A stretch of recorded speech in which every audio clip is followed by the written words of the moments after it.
It's Chris from the Hagon Factory. Welcome back. Plenty on today. The sun's just come up. Magpie's just walked in the shed. He wants something to eat. We're going to get straight into it though. I'll give you a quick rundown on what we're going to do. So we've got a couple of things back from the welder. We've got the engine plates back. We've had the bracket welded on. This is the bracket that helps lock and support the gearbox. I showed you that last week. And we've got the muffler back, which I have to finish for the DT250, which we're going to take to Broadford. Beautiful welds on there by Will. I've got a couple of spaces to make to go under the gearbox, or beside the gearbox on the 500 velo to help with the crush and the movement in the gearbox, which is tightening up the primary. Got some brackets there. I'd like to get those engine plates back into the 350 today as well, so we've got a bit going on, and I think Russ is coming over as well. We're going to tack together a chamber that he's modified, so we'll have a look at that as well. Let's get into it.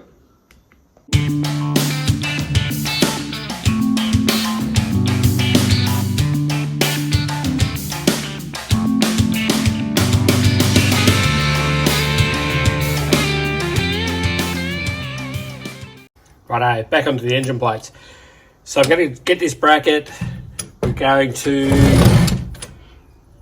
measure a hole in the centre there, and we're going to tap a thread in here.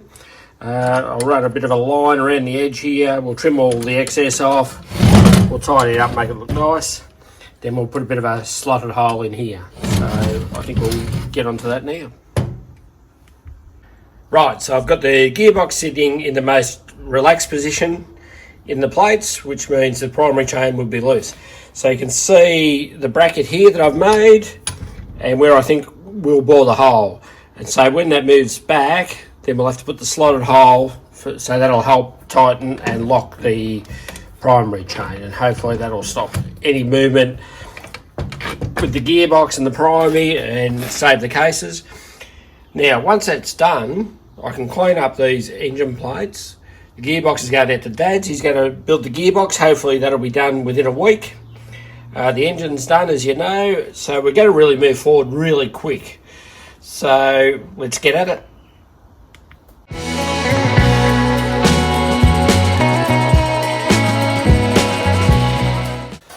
Right, so this is the pipe we've made up, the muffler we've made up for the DT250. But we might well weld this up here. And today I've trimmed down a bit of tubing and I've made a bung to go in the end. So slides on here, it should. So we've made up a nice little muffler. I've set and punched a few holes, put a couple of threads in there, and we might rivet one end and bolt the other so we can slide it on and off and repack it as we need to.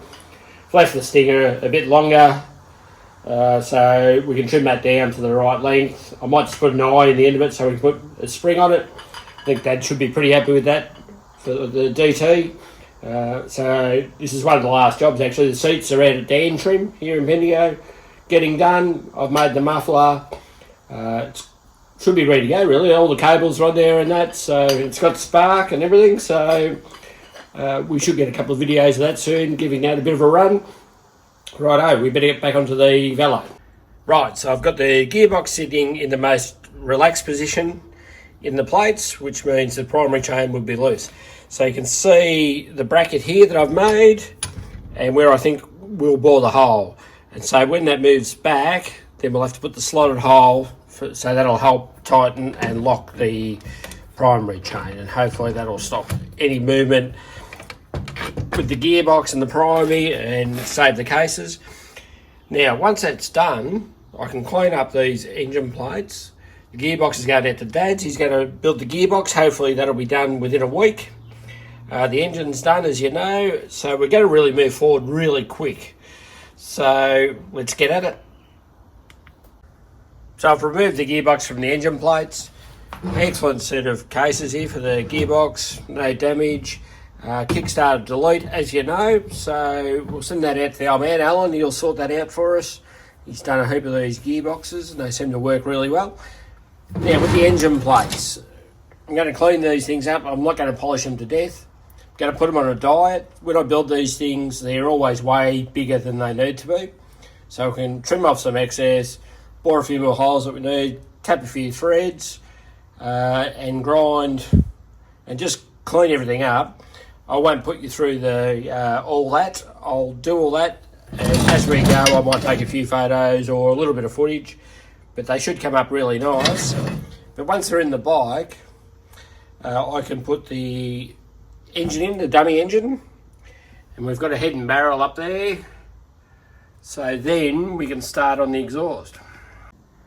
So I've cobbled together a bit of an exhaust for the 350 Velo, made a bit of a can up for the muffler there, bit of tubing, got the original engine pipe off Dad's 500 Thruxton, which we're going to use. Pulls back nice. I've had this dummied up before on the engine in the frame. Seems like it's going to fit, so we'll just keep at it, and shouldn't be much longer.